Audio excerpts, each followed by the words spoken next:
Dans la paracha qu'on vient de lire, on a vu que les Bnei Israël ont gagné les deux guerres, contre Sihon et contre Og. Et Baruch Hashem, ils ont hérité beaucoup de terrains. Des terrains, de la verdure, plein de terrains. Et voilà, la tribu de Reuven et la tribu de Gad, ils viennent chez Moshe Rabbeinu. Ils disent à Moshe Rabbeinu, Moshe, si ça ne vous dérange pas, nous on ne veut pas rentrer en Israël pour avoir l'héritage avec tous les Bnei Israël. Si ça ne te dérange pas, toutes ces terres-là qu'on a gagnées dans la guerre, c'est des terres qui sont très fertiles. Et si ça ne vous dérange pas, et nous on a beaucoup de bétail, alors donnez-le, et si on peut les prendre. Alors Moshe Rabbeinu, il leur dit Vayomer, et Moshe Rabbeinu leur parle. Il dit, ah bon? Alors vos frères ils vont rentrer faire la guerre, et vous allez vous installer ici. Alors ça veut dire quoi?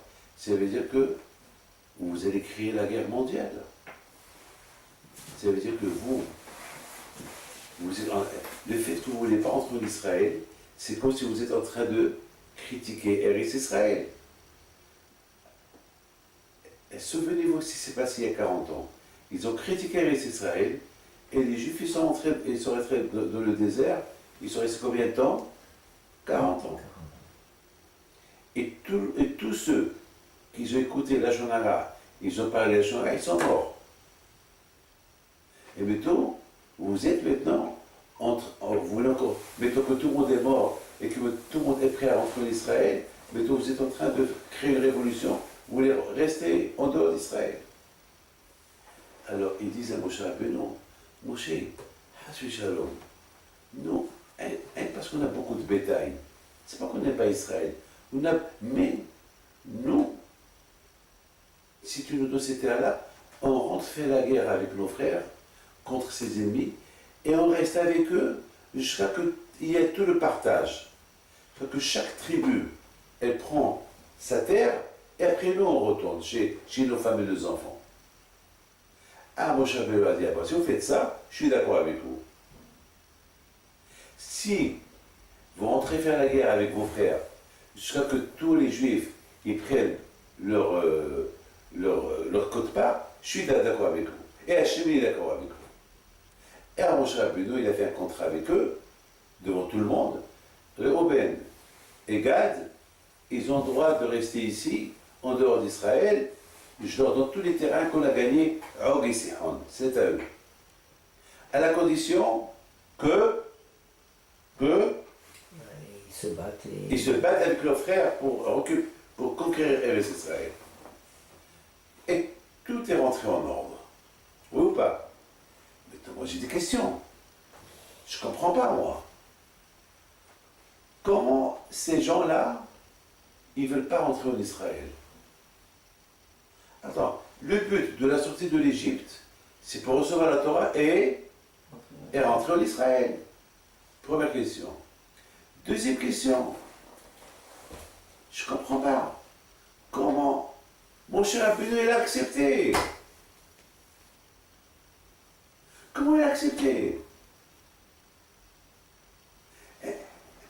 Imaginez-vous, quelqu'un qui a une famille, 12 enfants à la maison, et soudainement deux enfants ils disent à leur père, papa, nous, vous quittez la maison, on va aller s'installer ailleurs. Il ne peut pas dire oui, parce que autrement, chacun va dire, papa, je vais aller m'installer ailleurs. Ça va créer, contre une famille unie, il faut qu'ils soient toujours unis. Pourquoi un Israël soit uni, il faut quoi? Il faut que tout le monde soit en Israël. On l'a vu comment Moshe Rabbeinu, il était d'accord. Même Hachem était d'accord. Hachem, comment tu peux être d'accord? Mais en restant en dehors d'Israël, ça veut dire qu'ils n'aiment pas Israël. Et où est Ahavat Israël? L'amour du pays, l'amour du terrain, l'amour de la terre. Et c'est extraordinaire. Dans cette paracha, on lit aussi l'histoire de Tzlofhad. Les filles de Tzlofhad, qu'ils ont demandé à Moshe Rabbeinu, eux aussi, ils veulent une partie en Israël. Ils ont dit Moshe, papa il est mort, et Israël a été divisé, et Israël, chaque famille, il va avoir un morceau de terre. Et pourquoi? Parce que papa il est mort, nous on est 4 filles, on n'a pas de terre. Et Moshe Rabbeinu a dit, vous avez raison. Il demande à Akash Baruch Hu, et Akash Baruch Hu dit à Moshe Rabbeinu, Moshe, ils ont raison. Alors, un papa qui meurt et qui n'a pas laissé de garçon, l'héritage à lui, il va aux filles. Mais s'il a des garçons, l'héritage, il va aux garçons. C'est beau ça. Donc on voit, cette paracha de Stofhat, elle est aussi avec la paracha de Reuven et de qui? Et de Gad. Donc on va essayer de comprendre ce qui se passe. D'accord? Comment Gad, Reuven et Gad, ils n'ont pas voulu rester en Israël. Pourquoi Hachem il a accepté? Et pourquoi Moshe Rabbeinu il a dit d'accord? Il faut savoir, il y a une chose qui est. Il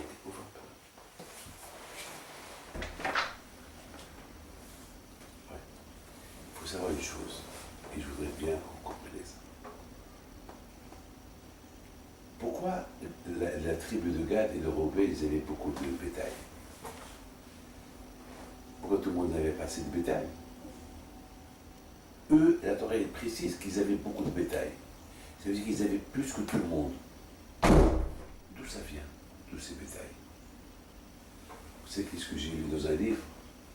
Ils disent qu'à l'époque, les Juifs ils étaient dans le désert pendant 40 ans. Ils avaient le droit de tuer les bétails et de les manger.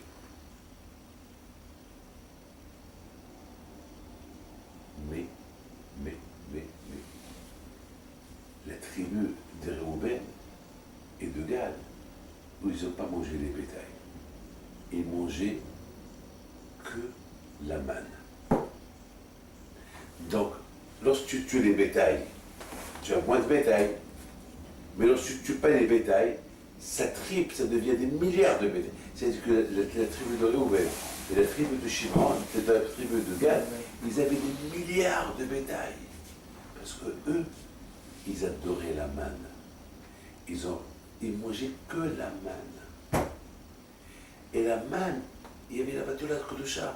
Donc maintenant, il faut être logique. C'est écrit dans la Torah que lorsque Reuven et Gad, ils sont venus chez Moshe, ils leur proposent la proposition. On n'a pas vu que Moshe s'est énervé. Il leur a dit, va y mettre Moshe à l'aime. Et Moshe il leur a dit, c'est pas écrit va y taper. Va y taper, ça veut dire qu'il était en colère. Il leur a parlé gentiment. Pourquoi il leur a parlé gentiment? Parce que Moshe Rabbeinu, il voit en Reuven et Gad des gens sensés, des gens intelligents, des gens tzadikim. La preuve, c'est eux les seuls qui ont mangé la manne pendant 40 ans. Pendant 40 ans, ils sentent le michoui de partout et eux, ils n'étaient pas entraînés à manger du michoui. C'est dur ça. C'est dur que tu vois un homme qui mange du michoui et que toi, tu as du michoui et tu ne le manges pas. Et toi, tu ne tombes pas dans l'envie. Tu n'es pas jaloux. Pourquoi? Parce que, non, j'ai le manger qui vient du ciel. Pourquoi je ne vais pas manger? Pourquoi je vais manger autre chose? J'en profite. Par exemple, tu es un rabbin. Tant qu'il est vivant, tu en profites de lui. C'est pas le fait de dire, ben, je connais tout ce qu'il connaît. Même si tu connais tout ce qu'il connaît, tant qu'il est vivant, tu en profites. Eux, ils disent, tant qu'il y a la manne, on en profite. Moshe Rabbeinu, ils voient, et les Hachamim me disent que ceux qui mangeaient la manne, ils étaient très intelligents, ils étaient des grands tzadikim. Alors imaginez-vous quelqu'un qui l'a jamais mélangé avec la manne de l'avion de la rue. Comment il était? Dis-moi. Mélangé. Quelqu'un qui l'a jamais mélangé. La manne qui vient du ciel avec la viande du michoui. Alors comment il était? Bien, oui, bien. Il était bien caché. Bien. Son corps, sa tête était bien, tout était bien. Oui. Donc Moshe Rabbeinu à la Shalom, il ne s'est pas énervé parce qu'ils ont proposé cette proposition. Moshe Rabbeinu a dit, si Reuven et Gad, ils parlent de cette façon, c'est que il y a peut-être une raison pourquoi ils parlent. Donc pourquoi tu veux que je m'énerve sur eux? Je dois accepter leurs paroles. Et il y a un seul problème, et la guerre. Qui va faire la guerre? Parce que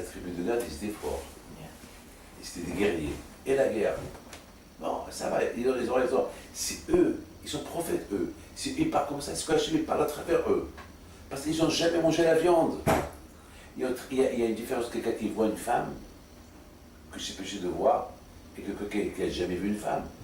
Quelqu'un qui n'a jamais vu, il est prophète. Ceux-là, ils sont prophètes. Donc, Moshe, et en plus, Akash Baruch Hu, il n'a pas dit à Moshe Rabbeinu, oppose-toi à eux. C'est qu'ils ont raison. Simplement, il fallait régler ce problème. Maintenant, la question se pose, la grande question qui se pose, mais comment Moshe Rabbeinu, ça va, ok, Reuben et Gad, ils sont tzadikim, on peut les écouter, ils veulent habiter en dehors d'Israël parce qu'ils ont beaucoup de bétail et ils n'ont jamais mangé les grillades et la viande, toujours ils ont mangé les steaks, donc leur tête elle est fidèle à Hachem, très bien. Mais quand même il y a des mitzvot, correct qu'en Israël ils peuvent les faire. Ils ne peuvent pas les faire en dehors d'Israël. Alors comment je vais les accepter? On est d'accord, Gad, que les mitzvot, il y a beaucoup de mitzvot qu'en Israël on ne peut pas faire. Oui ou pas? Oui. Alors comment il a dû, alors comment il va faire? Eh bien, si la Torah veut nous enseigner un enseignement, elle nous parle les filles de Tzlofhad. C'est beau ce que je vais vous dire. Des filles, pourquoi la Torah elle parle d'eux? Pourquoi la Torah elle nous raconte les filles de Tzlofhad, ils viennent chez Moshe Rabbeinu et ils disent à Moshe Rabbeinu, Moshe, tu sais, je comprends, papa il est mort, et si papa aurait été vivant, on aurait eu une côte, on aurait eu quoi? Une partie en Israël. Mais toi, parce qu'il est mort, on n'a rien. Et alors? Allez-y, vous dormez chez vos cousins, allez-y chez ailleurs, et à la famille, prenez un hôtel. Allez, un hôtel, je sais pas moi, prenez une tente. Pourquoi? Et la Torah, elle écrit ça. Il y a des milliards d'histoires dans la Torah, que la Torah n'écrit pas. Il écrit une histoire de 4 femmes qui viennent chez Moshe Rabbeinu et réclament une terre. Là, la Torah peut t'apprendre comment ils étaient. Ces 4 femmes-là, elles représentent toutes les femmes qui aiment Israël. Toutes les femmes, ils adoraient Israël. La preuve qu'aucune femme n'est morte dans le désert parce qu'ils n'ont pas critiqué Israël. Et ces 4 femmes-là, c'est eux qui représentent toutes les femmes. Ils viennent chez Moshe, tout le monde a une partie en Israël, ou n'a pas de partie en Israël. Une bombe, un fusée contre Gad et Reuven qui veulent habiter en dehors d'Israël. 4 femmes, ils viennent réclamer la quote-part de leur père. Une bombe pour Reuven et Gad. Vous voulez rester en dehors d'Israël? Vous avez raison, il n'y a pas de problème, parce que vous avez beaucoup de bétail. Très bien. Regarde ces 4 femmes-là. Ils auraient pu ne pas parler.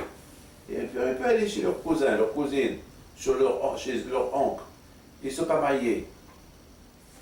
Ils viennent chez Moshe Rabbeinu, ils veulent le quote-part. C'est pour ça que la Torah a écrit l'histoire de des filles de Tzlofhad.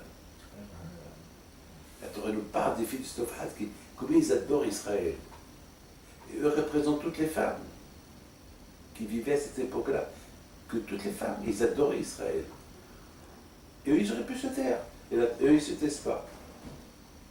Une bombe. Et c'est pour ça que la Torah nous a écrit cette histoire-là de Tzlofhad qui aiment Israël et ces 2 tribus qui veulent habiter en dehors d'Israël. Et les Haramim nous disent que lorsqu'il y a eu la destruction de Beth Amikdash, qui est parti en exil le premier? La tribu de Reuven et la tribu de Gad. La dernière partie, répétez ça. Les Haramim disent que lorsque le Beth Amikdash a été détruit, les 2 tribus qui sont parties en exil, c'est la tribu de Reuven et la tribu de Gad. Eux, ils sont partis en premier en exil. Parce qu'ils ont voulu habiter en dehors d'Israël.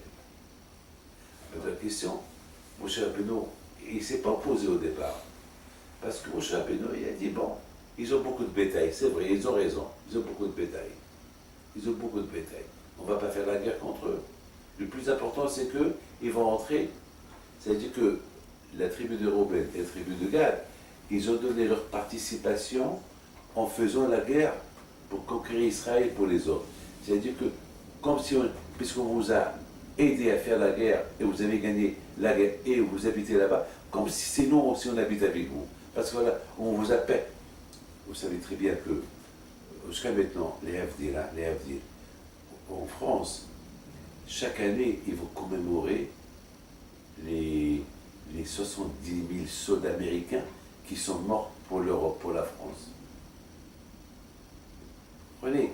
Ça veut dire, jusqu'à maintenant, on dit l'Amérique, elle a gagné la guerre de la France, pour la France. Alors là aussi, les Havdil, chez les Gad et chez les Théoben, ils ont gagné la guerre pour les 9 tribus et demie, vous comprenez? Pour eux. Donc ils ont, c'est-à-dire, même qu'ils n'habitent pas là-bas, mais leur impact, il était là-bas. C'est-à-dire, voilà, on n'habite pas là, mais on est là. C'est grâce à nous qu'il y a eu ça. Donc, quelque part, ils ont fait pas une transaction, comme un arrangement.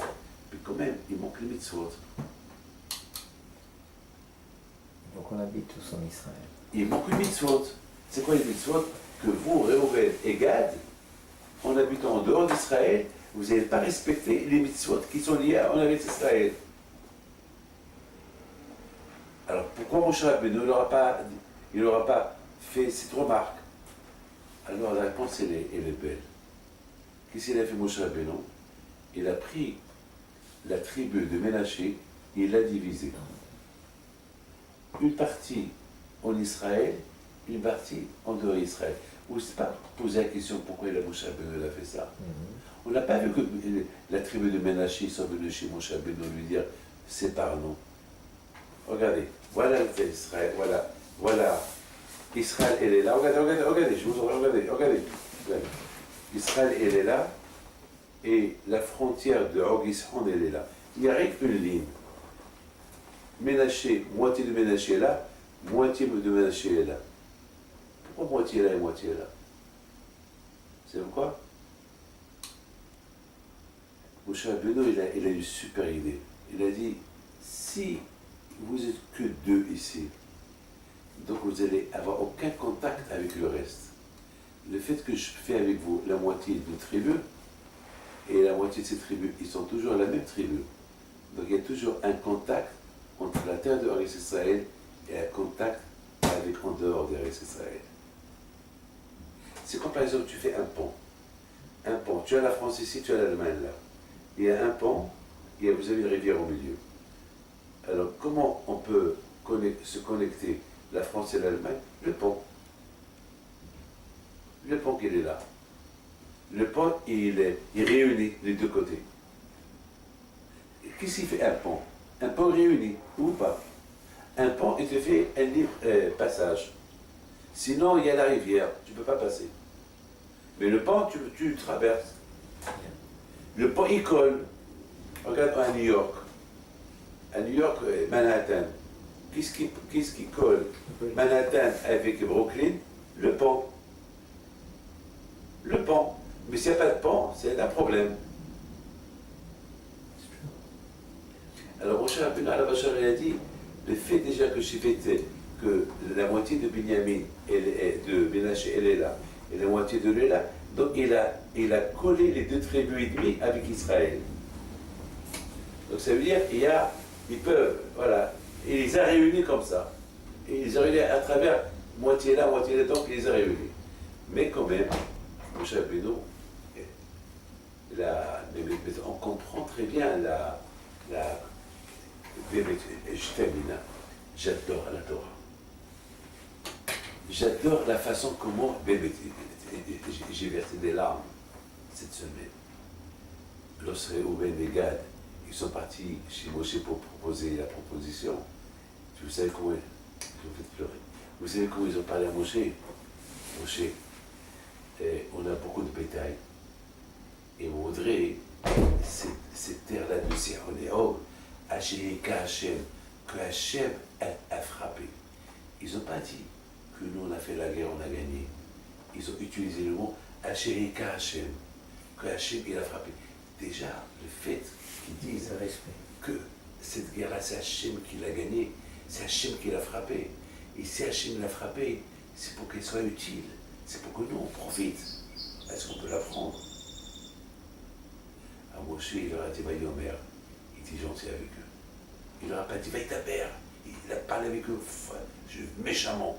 Il leur a dit, Vayomer.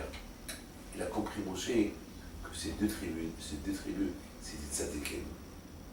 Ils ne sont pas ici en train de se vanter. La guerre qu'on a gagnée contre Og et Sihon, dans l'anneau. Non. La guerre que Hachem a frappé, la guerre que Hachem a gagnée, pas nous. Moshe, lorsqu'il veut, il voit, et en plus, il voit que jamais je mangeais la viande, toujours il mangeait que de la manne, alors que les Juifs ils avaient ras-le-bol de la manne. J'avais ras-le-bol. Même que dans la manne, il y avait tous les goûts. Eux, ils étaient super contents. Il dit, c'est pas comme ça, ce que je suis d'accord avec eux. Alors, let's go. Je vais être gentil avec eux. Et ils ont réussi à la fin. Le fait déjà qu'ils ont parlé de cette façon-là, déjà ils avaient un plus que tous les Juifs. C'est quoi le plus qu'ils avaient plus que tous les Juifs? Ils n'ont pas mangé la viande pendant 40 ans. Ils mangeaient que le manger qui venait du ciel. C'est un plus. C'est un plus. Donc, même si les Juifs après ils disaient à Moshe, mais pourquoi Moshe, eux, ils ne rentrent pas, tu leur as donné ça? Moshe leur a dit, mais vous avez gagné beaucoup. Pourquoi? Parce que pas, vous allez l'apprendre. Donc vous allez avoir un peu plus sur Israël. Et de plus, Moshe Rabbeinu leur a dit, je leur fais confiance. C'est tzadikim. Alors que vous avez crié, vous avez critiqué la manne et tout, ils n'ont pas critiqué la manne. Donc eux, ils sont plus forts que vous. En plus, regarde la façon comment ils parlent. Donc tout était rentré en ordre. Pourquoi je raconte tout ça? Je raconte tout ça pour, encore une fois, pour vous expliquer comment il faut parler. La façon que moi ils ont parlé à Moshe Rabbeinu, ça ce qui a fait quoi? Dites-moi. Dites-moi. C'est ce qui a fait qu'ils ont gagné Le terre. que Moshe Rabbeinu il les a écoutés et Akash Hu, il les a compris, il leur a donné la terre. Il faut savoir comment parler. Mais je n'ai pas au d'honneur. J'ai eu un problème il y a 2 semaines, un grand problème. Je devais rencontrer un milliardaire très riche à Zurich. Et je savais qu'avec lui, je peux obtenir ce que je veux. Parce que je lui ai donné un super conseil, il a gagné plein avec le conseil que je lui ai donné. Donc c'était maintenant, il faut que je profite. Et je vous donne parole d'honneur. Et pendant 2 jours, je pensais comment lui dire. Après, j'arrive devant lui, il me reçoit, il vient à l'aéroport me chercher, on discute, on parle de tout, et à la fin, je n'ai rien demandé. Et lui, il a tenté que je lui parle, et moi, je ne lui ai pas parlé. Une fois que j'ai pris l'avion pour aller en Israël, j'ai dit, attends, je suis parti pour lui parler, je n'ai rien dit. Qu'est-ce qui s'est passé? La réponse, elle est simple. Je n'avais pas trouvé des mots pour lui dire. Pourquoi? Parce que je me suis dit, David,